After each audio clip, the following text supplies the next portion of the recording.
Welcome back, everybody, to another episode of the Educational 80 Podcast. We're going to be right back with today's guest, but as always, we're going to give a shout out to my sponsors.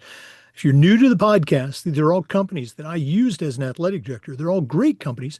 I highly recommend you check them out.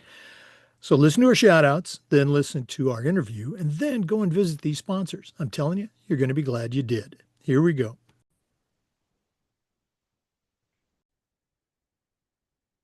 We want to say thanks to our good friends at Vital Signs Wall of Fame. If you're looking for a really cool way to display your school record boards or your school's Hall of Fame, go to Vital Signs Wall of Fame and check out their interactive touchscreen video consoles. You put one of their units in your gym lobby or your main school hallway, it's going to be a magnet. Go to vitalsignswalloffame.com. Check out their great products today. We also want to say thank you to Huddle. As a football coach, I used Huddle for years, but when I became an athletic director, I made sure our school was a Huddle school. And our coaches just loved the tools that Huddle provided, but there's a lot more. Go to huddle.com, join the 8 million users, and turn your school into a Huddle school. We also want to thank our friends at Snap Raise. Have you ever spent weeks and weeks with a fundraiser and been disappointed in the results? Well, those days are gone. Go to snapraise.com. We use their platform at our school with tremendous success, and I know you will too. Go to snapraise.com. Check out all their other great platforms. But if you're looking for a fundraiser, you just found it, and it's Snap Raise. We want to thank our good friends at Home Campus. Home Campus is a platform you're going to use every single day for scheduling, rosters, results. For me, the athletic eligibility and clearance features alone are almost too good to be true. You got to check it out. For more information, just go to homecampus.com and don't forget to mention the podcast. We want to thank our friends at Gipper. Go to Gipper.com. Their team will have you creating world-class content for your athletic website in no time. Maybe it's a social media post to celebrate a victory or an entire newsletter that's going to showcase all the great things that your program's doing in the community. The team at Gipper will have you up and running in no time. Go to Gipper.com to get started. We also want to say thanks to Sideline Interactive, indoor score tables and video boards. Go to sidelineinteractive.com and you can schedule a live web demo to see their products in action. It's probably one of the best purchases I ever made as an athletic director. Go to sidelineinteractive.com. Schedule that demo today. We also want to thank Ohio University and their online masters in athletic administration. My assistant athletic director, along with thousands of others, got his master's through the Ohio University program. And while he was doing it, he also completed 11 NIAAA leadership training courses at no extra charge. Check out Ohio University and their online masters in athletic administration. We want to say thanks to our good friends at Hometown. Hometown is changing the game for schools and organizations with their suite of solutions that includes things like, digital ticketing. They're still the number one digital ticketing provider. Athletic website construction. How about fee-free fundraising? Check out hometown.com. Whether you're an athletic director, a head coach, or a school administrator, they're going to help you save time, raise more money, and bring your community together. That's hometown.com. And we want to say thanks to Athletic Surveys by LifeTrack. At my school, we use surveys for everything. Kids, coaches, parents, you name it. And here's the cool thing. The information that would come back on these surveys was almost always over the top positive. We still got to hear from those squeaky wheels, and we could hear their issues and hopefully address them. But having all that positive data is incredibly valuable, especially when you're talking to one of those frustrated parents, or maybe your principal, or even your school board. Go to athleticsurveys.com. They're going to create a custom survey that lets you take the pulse of everybody in your program. That's athleticsurveys.com. Welcome back, everybody, to another episode of the Educational AD Podcast. We're going up to Massachusetts today, and our guest is Kristen Aguiar. Kristen is the head athletic trainer at Canton High School. That's in Canton, Massachusetts. And she is also the special assistant to the director of athletics. We're going to talk about that and a whole lot more. Kristen, welcome to the Educational AD Podcast. Thank you for having me on. Well, you and I were talking up in Massachusetts. You're winding things down. You know, the kids are almost gone for summer. Let's go ahead and get started. We always like to let our listeners have a chance to get to know our guests. So give us that quick bio, where you were born, where you grew up. Maybe take us up through your own college days, and then we'll take a break. But what's your origin story? So I was born in Boston and grew up in Natick, Mass, so haven't made it all that far, so to speak. In Natick, I grew up with my two parents, John and Kathy, and my younger brother, Phil. Very athletic family. I played three sports at Natick High, soccer, basketball, and I ran track.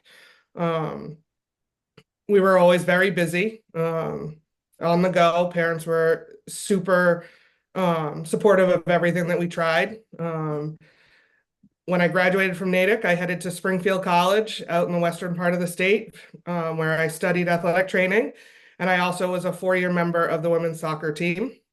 And it was an amazing experience. And obviously, it has led me to where I am today. Boy, I just love hearing the stories. And again, people, born and raised and grow up. I don't look at that as a bad thing. I look at that as, a cool thing.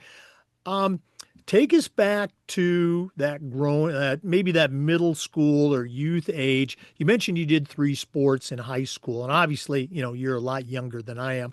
Um, did any of your coaches ever say, oh, Kristen, you shouldn't be playing soccer. You should be, focusing on, another sport. Was that a thing for you? No, I'm really lucky that my coaching experiences in middle school and high school, that they wanted us to do all the things. The more diverse we were as an athlete, it made us better for them. I give a special shout out to my high school track coach, um, who really worked with all of us, not just myself, that had dreams of participating in other sports, making us better athletes, not just good track runners. Um, Going into high school, is there I'm a big moments guy. Can you think of a moment in any of your athletic experiences that at the time it really didn't seem like much, but now looking back with wisdom and perspective, you can point to that moment and say, hey, that was a significant time for me. I think my sophomore year, I, battled some injuries, was having a difficult time in some of my classes, like any high school student, we all go through ups and downs. And my high school athletic trainer at the time, Dan Lucier, was there for me, not just for the injuries, but he was there for me to listen. And it gave me a window into what could be a pretty awesome career. And it, has guided me down a path that 15-year-old me never would have thought of. And obviously that it had an impact on you to wanting to become an athletic trainer, I'm guessing. Yes, very much so. I was his training room rat that never left. um, let's jump into your college days. I'm sure listeners outside of Massachusetts know Springfield College. Pretty impressive track record in health, PE, athletics, athletic training. What's some of your memories about your Springfield time? Springfield was just an amazing experience. I've met some of my best friends to this day. Um, we call each other our first friends. I met one of my first friends at orientation, and she was the maid of honor in my wedding. And so that alone, but then being able to be a Division III athlete as well as continuing my education into being an athletic trainer was awesome because it allowed me to see both sides as I was going through the educational piece. It wasn't easy. A juggling act to be sure. trying to get all my classes in and still be able to make it to practice and lift and agilities and all of the other things that are required of you as an athlete. Um, but I could use my experiences from the classroom on the field and on the field in the classroom, which really was a great thing. Let's go and talk about your college athletic experience. Now, when you came in, were you the hotshot freshman, the highly recruited prospect, or were you scratching and clawing trying to find a space on the roster? Uh, it was an interesting recruiting experience. When I committed to Springfield, the coach that had recruited me was leaving to go to a different school. So we all came in on the same even playing field with a brand new coach. Coach Gibson is a wonderful human and an even better coach. Um, and he gave us all a fair shot.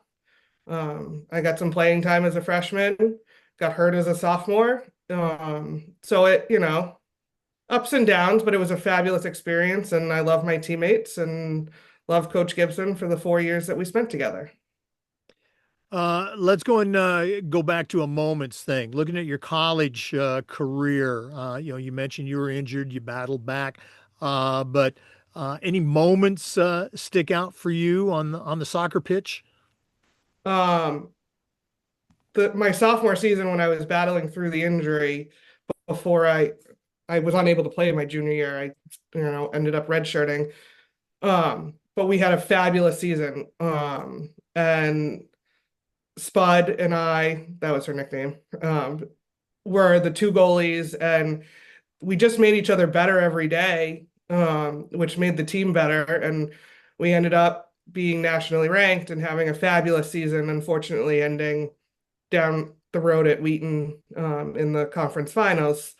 But it was just a fabulous experience of being able to compete with your teammates with the common goal of getting better.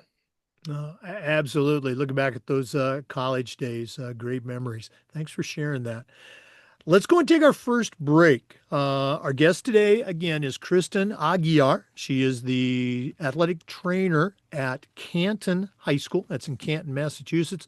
Also the special assistant to the director of athletics. We're taking that break, but we're coming back. This is the Educational AD Podcast.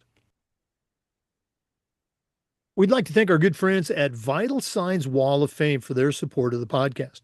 If you're looking for a really cool way to display your school record boards for all the events, for all the teams, or show off your school's Hall of Fame, go to Vital Signs Wall of Fame and take a look at their interactive touch screen. That's right, touch screen video consoles. You put one of their units in your gym lobby or your main school hallway, it's going to be like a magnet for kids, for coaches, even teachers, parents. How about sponsors? Go to vitalsignswalloffame.com. Check out their great products today. We also want to say thanks to our good friends at Huddle.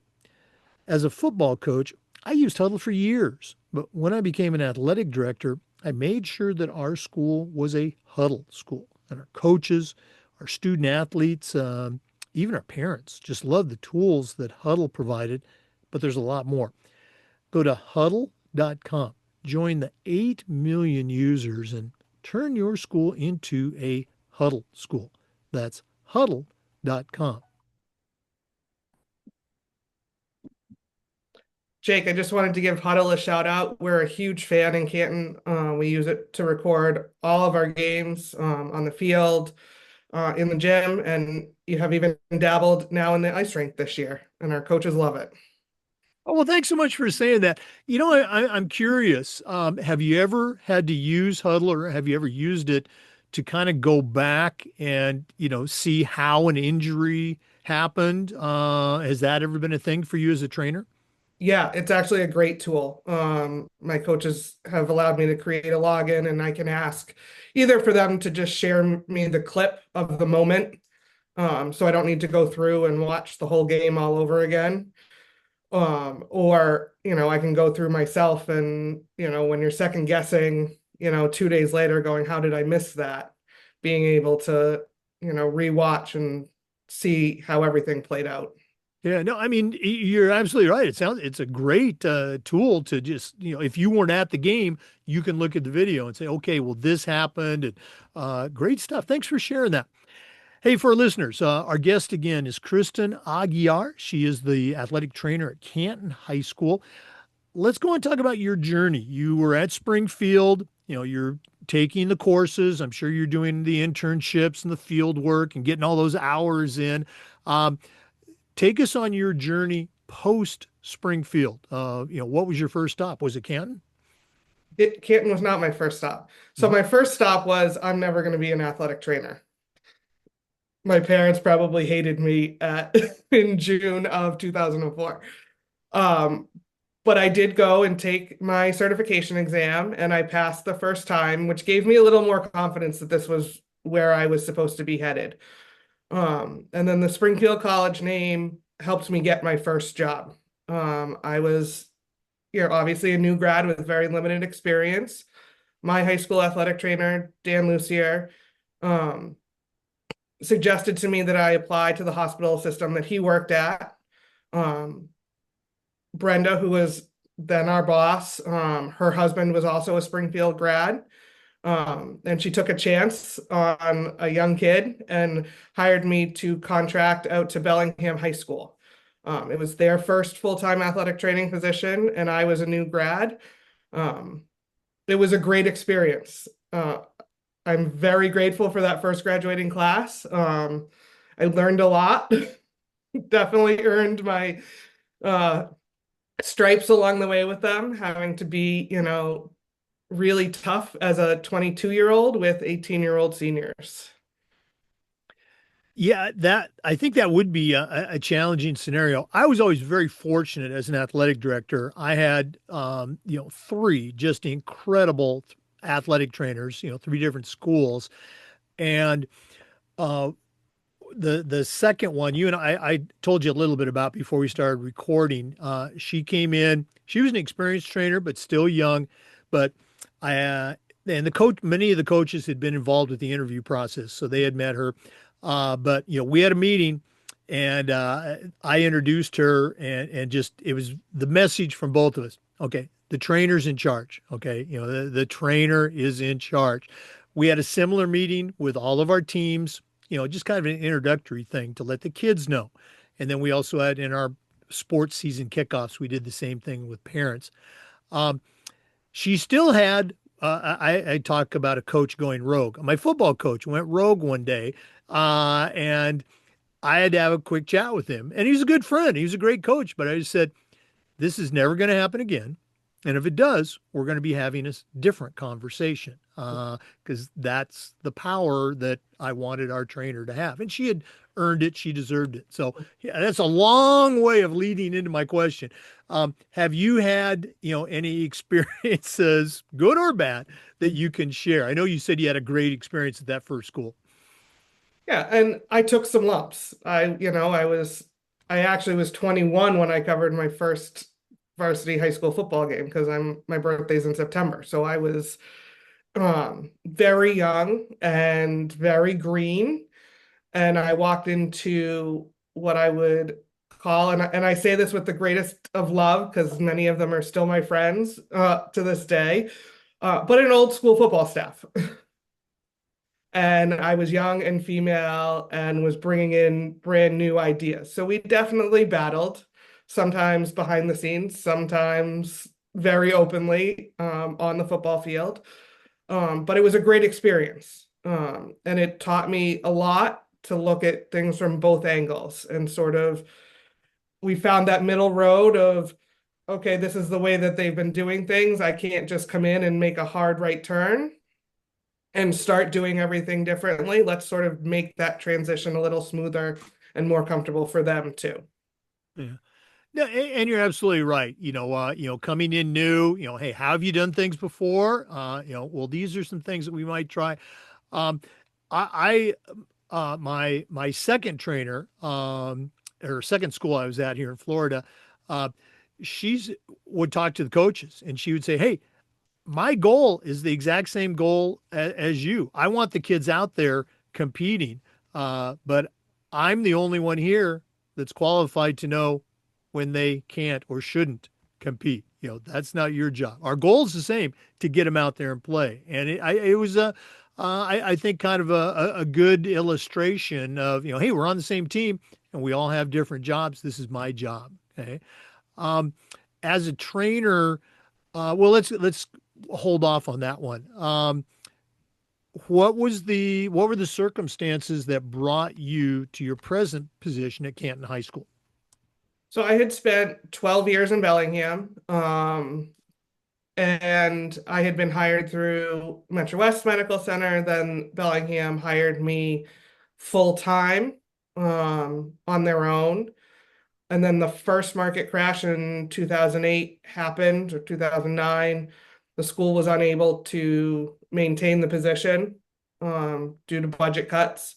So I had been the last position created. So it was the first one cut, as we all know how that works. Um, Metro West gratefully took me back and the contract back. And then I eventually went to work for a different hospital system that was closer to Bellingham. And I just got to the point where I had been there for 12 years and I needed a change of scenery. I was ready to try something new, something different. My athletic director was retiring for the second time, and it felt like the right time to make a change. And the job in Canton sort of literally popped up on my Facebook feed, and I sent Danny my letter of interest and my resume, and the rest is history. Now, was there some trepidation, coming to Canton, or are you just going, hey, this is the job. This is the one with the bullseye on it. So it was a full-time union position, so that was a great pick, on paper for me. But when I walked into my first interview, it was in the main office conference room, and there were probably 12 to 15 people sitting around the table, which is very intimidating. And Danny ran the interview, and I got, answered all the questions and got to know the people around the table a little bit. And I walked out and I was like, these are my people. This is where I want to be. It was just I could tell from the questions that they asked and the interest that they had in the things that I had to say that it was going to be a really good fit for me. Right. Well, again, signing on for that new position, it's always exciting. We're going to take another break, but when we come back, I'm going to have Kristen share her Canton High School experience, the programs, what she does, things that she's really proud of. So let's take that break so we can get back.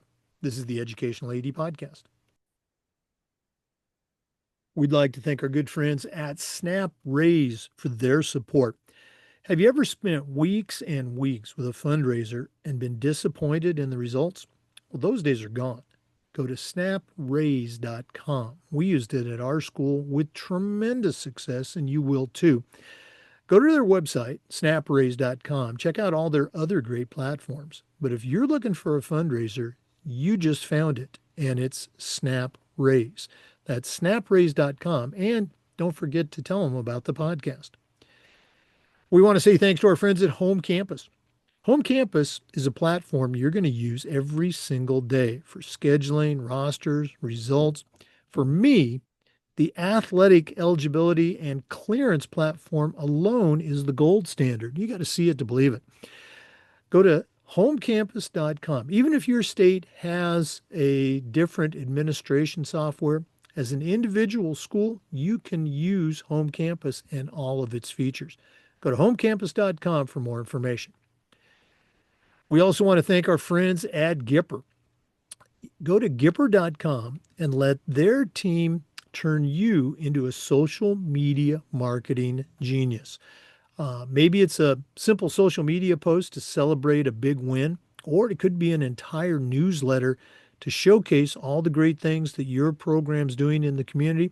The team at Gipper will have you up and running in no time. It's professional graphic design made easy. Go to Gipper.com to get started. And as always, don't forget to mention the podcast. Welcome back, everybody, to the Educational AD Podcast. Kristen, you took us on your journey that has led you now to Canton High School, Canton, Massachusetts. Tell us a little bit about the school and tell us about your program. So Canton's sort of located on the South Shore of Massachusetts. We have about 950 students. I would say about 600 of those play at least one sport. Many play two, and we have a small number that are three-sport athletes. Would love to see more of those. Just keeps our programs alive. In the fall, we offer, football, soccer, field hockey, volleyball, cross country, cheer, and golf. Apologies if I missed any of them.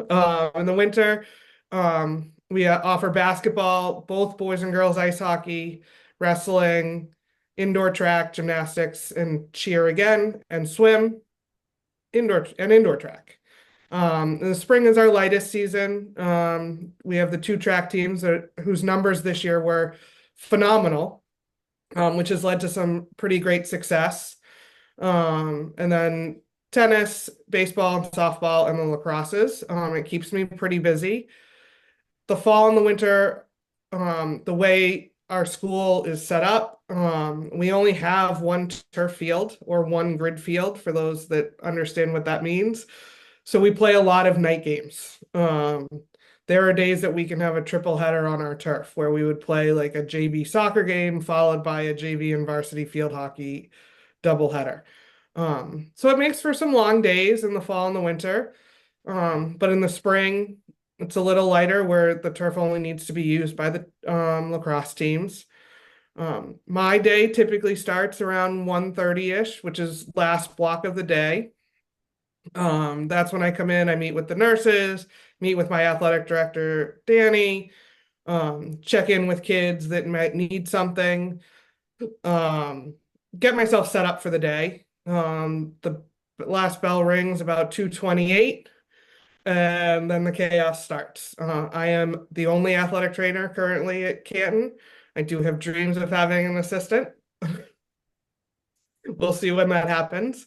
In the fall, the 2:30 to 3 o'clock rush, I'm slammed. Trying to get everybody out the door to practices or games. In the winter and the spring, it's a little more staggered just because our practice times are staggered, which makes it nice because I get to spend more time with each kid, trying to figure out what's going on, what can we do that we're missing. And then, the after hours of, following up with parents and doctors and whatnot. There are some days that it's a round the clock job, and that's okay. I want the kids back out on the field doing what they love. So if I have to spend a little extra time, I will. I appreciate you sharing that. I was going to ask you about, facilities, how many gyms, how many fields you have. My vision of a school in Boston is, you're downtown, you're landlocked, there's no room, and so thanks for sharing that. As you were mentioning, all the things that you do, here's a scenario. I'm curious. We would always try to communicate to our student athletes and our parents, and our trainers did a great job of this. We've pretty much got a direct line to, orthopedic surgeons, et cetera, in town to get you to the front of the line if we need to, refer you to a doctor. So please don't go in and see your GP and come back with a note that says no activity for 3 weeks, because then our hands are tied. You're nodding your head. So, is there a way that you do that to help parents understand, hey, we're here for you and your kid? Um, I think the longer I've been in Canton, the message has gotten across that, I'm only going to send you to the doctor if I truly feel like you need to go, and then I will help guide you to the right person. And, we love our general practitioners, our pediatricians, but orthopedics are not their specialty. Or, we've had a couple of fairly traumatic eye injuries this year, unfortunately. And so telling people that they need to go into Boston to see Mass Eye and Ear and skip all the other steps. They have an emergency room right there for eye injuries. Um, we're blessed that we're so close that we can, we have people locally, but then when we need to head into Boston, well, with or without traffic, it can be a 15-minute ride if you're not hitting any traffic. It could be an hour if you go at the wrong time of day. Right. I just thought of another one here. I'm peppering you with all these crazy questions. And in Florida, I work with school districts and with athletic directors. Long story short, I had an athletic director telling me, and again, this is Florida.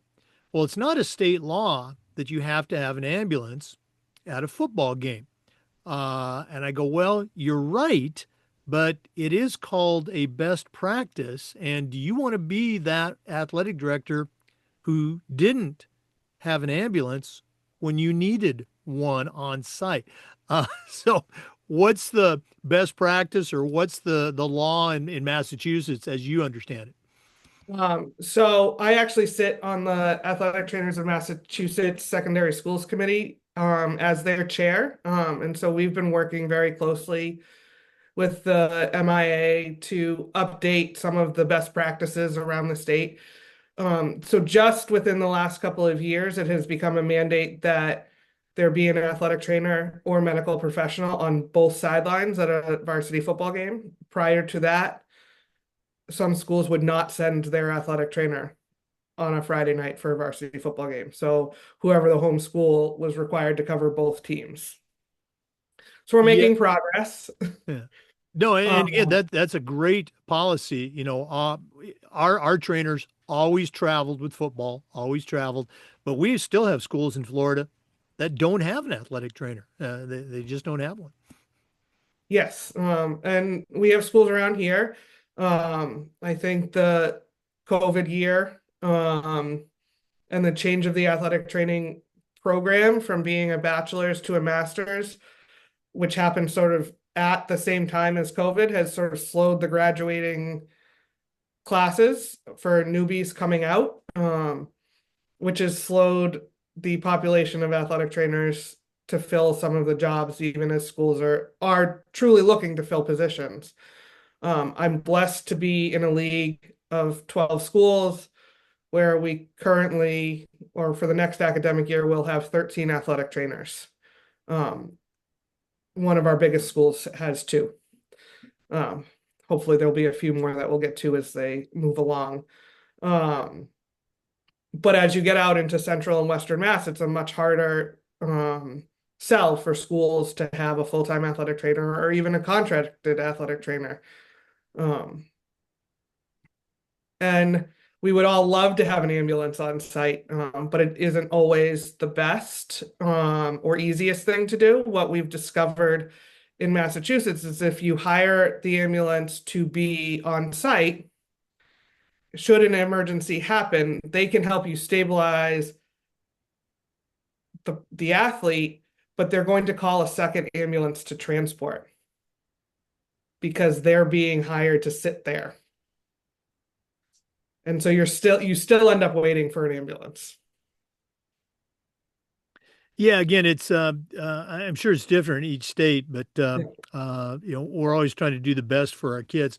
Hey, we're going to do this at the end of the podcast, but if one of our listeners wanted to reach out, pick your brain a little bit more, or just connect and add you to their network, what's the best way our listeners can get a hold of Kristen Aguiar? So my school email is Aguiar, Aguiark at cantonma.org. I'm also on Twitter as at Canton Bulldog AT, Instagram as well. Um, those are probably the best ways to get a hold of me. I'm Okay. constantly posting all things athletic training and all things Canton Bulldogs. No, that's great. And again, we'll give that out at the end of the podcast. We're going to take another quick break. I know that's shocking for our regular listeners, but please stay with us. This is the Educational AD Podcast. We want to say thank you to Sideline Interactive indoor score tables and video boards. Go to sidelineinteractive.com and you can schedule a live web demo to see their products in action. Probably one of the best purchases I ever made was our Sideline Interactive indoor score table. We use it for home games, of course, but we also use it for pep rallies, for signing ceremonies. Their products are tremendously versatile and their customer service is just outstanding. Go to sidelineinteractive.com. Schedule that live web demo today. We also want to say thank you to Ohio University and their online masters in athletic administration. Now, I didn't get my master's from Ohio, but my assistant athletic director did, along with thousands of others, and it was a great experience. It's very affordable, just 20 months, totally online. And while he was completing his master's, he also completed 11 NIAAA leadership training courses at no extra charge. Check out Ohio University and their online masters in athletic administration. We want to say thanks to our friends at Hometown. Hometown is changing the game for schools and organizations with their suite of solutions that includes things like, well, big surprise, digital ticketing. They're still the number one digital ticketing supplier to schools and colleges. But how about athletic website construction or fee-free fundraising? Go to hometown.com to check it out. Whether you're an athletic director, a head coach, or a school administrator, Hometown's making it easy for you to save time, raise more money, and bring your community together. That's hometown.com. Check them out today.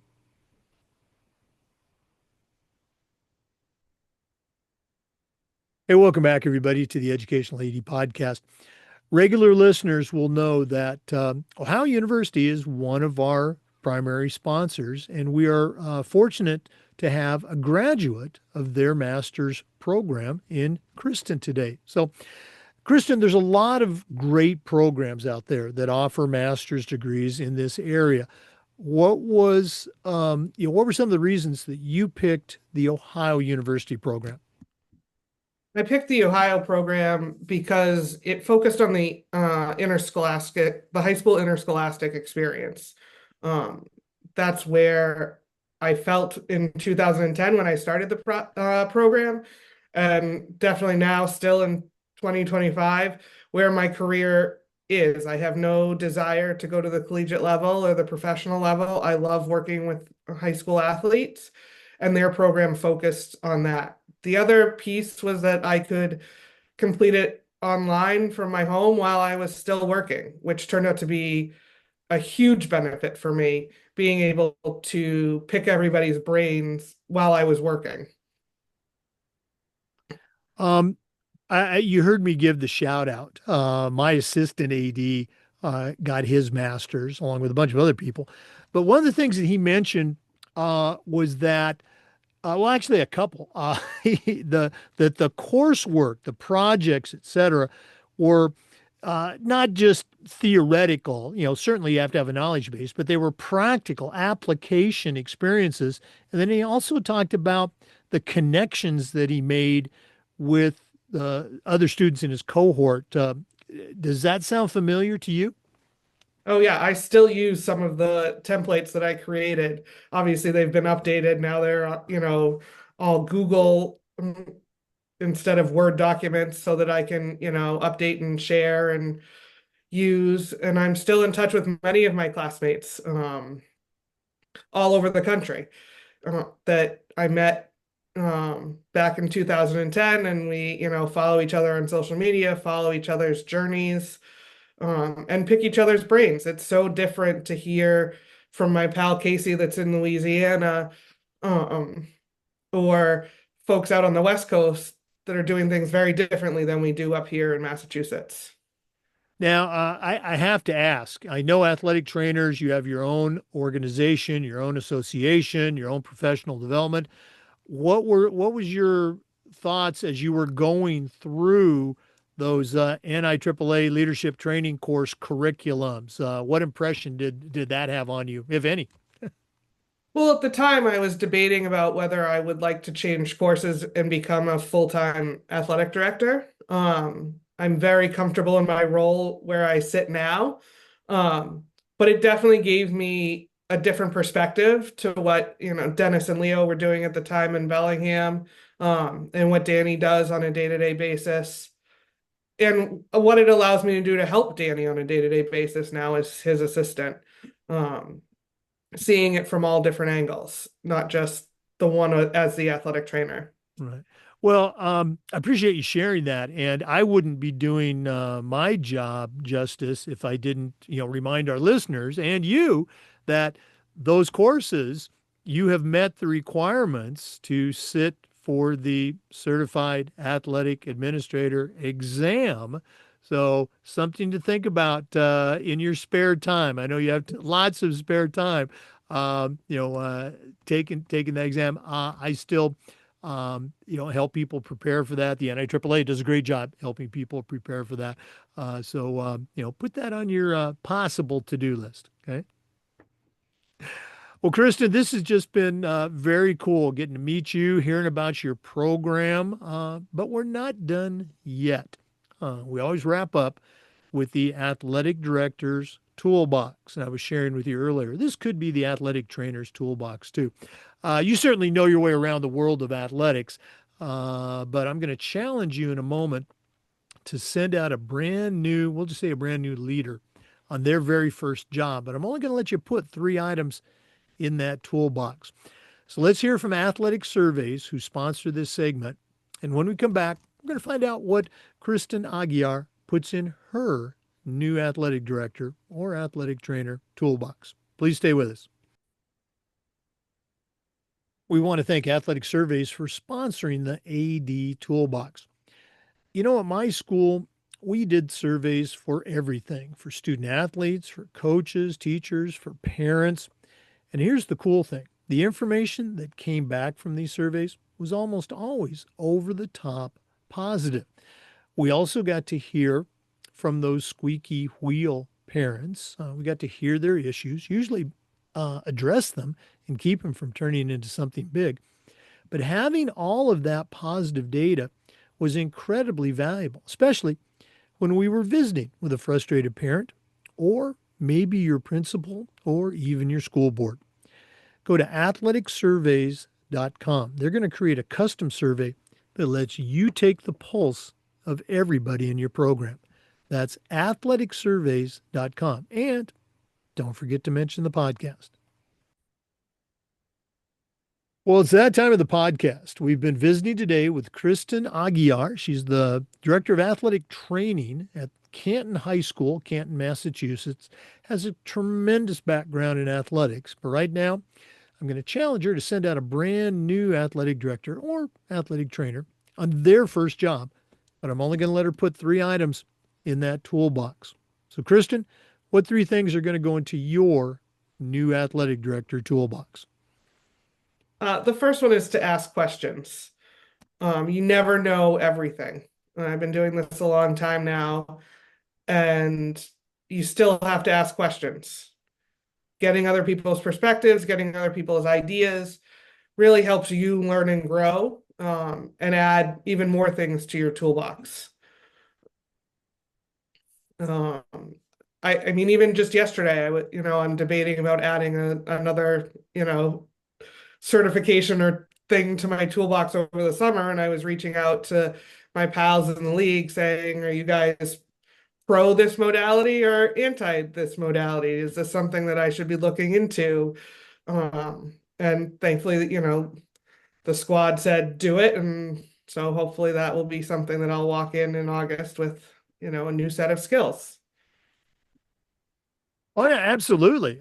You got to, and this is I share all the time. This is one of my weaknesses starting out. I didn't want to ask questions. I didn't want to appear to be a dope that I didn't know everything. And of course, I was a dope because I didn't ask questions. So, what else is going in your toolbox? Use social media. When I came out Facebook was just for kids that were in college. There was no Twitter or X or LinkedIn. And so when you're at a high school and you're the only athletic director, or the only athletic trainer, and everybody else is busy teaching classes or running the building, you have to find a network of people. And so it for me, it started with the folks that I worked with at Metro West, but it has grown to be a huge network of athletic trainers and athletic directors that are friends and colleagues, not just in Massachusetts, but now nationwide, being able to connect with social media. And obviously there's a lot of, negative on social media, but being able to connect in that positive way and learn and grow from all over and promote the things that you and your department are doing, so that it gets a little more recognition than maybe just within your own district. Again, you're absolutely right. Building your network is such a critical part of really any job, but I think in our job in particular, there's usually only one AD. There's usually only one athletic trainer. So, who are you going to go to if you have a question? You got to have that network. What else? What's your third tool? My third tool is that the little things matter. Making your athletes feel seen, paying attention to the details. Um, People are always amazed at the names and faces that I can remember now over 21 years of a career. Um, but making sure that each athlete feels that they're the number one most important thing in my life in that moment when they need me. And, spelling names correctly, which doesn't always happen, but, saying names correctly, using, the name that they prefer, the nickname that they prefer. Um, those things matter to kids and matter to their families. Um, because you only have them for a short time, but you want their experience to be the best that it can be, even if they're sitting injured in my office. I love that one. I think that's probably the first time someone's used that turn of phrase to talk about something so important. The little things matter. And that's going down as a unique tool in our next book, the fourth edition of the Athletic Director's Toolbox, coming out in December. So good job, Kristen. One more time, if one of our listeners wants to reach out and connect with you, pick your brain a little bit. And listeners, I think you have a great resource here. What's the best way that they can get a hold of you? My school email is aguiark@cantonma.org. It's spelled Aguiark at Canton, CantonMA.org. I'm also on Instagram and Twitter at Canton Bulldog AT. Those are probably the best ways to get a hold of me. I am also on LinkedIn. It's Kristen Sasanoff Aguiar on LinkedIn. Well, Kristen, thanks again for sharing with our listeners. All the best for a great summer and another great school year at Canton. And we're going to have to get you back on the podcast. All right. Thank you very much for having me. It's been great. For our listeners, we think you're great too for tuning in. And just a reminder, we upload the Zoom recordings of every interview to the Educational AD Podcast YouTube channel. We do this just about every day. We try to share stories and best practices from the world of athletics. So please come back and join us again on the next episode of the Educational AD Podcast. We'll see you next time.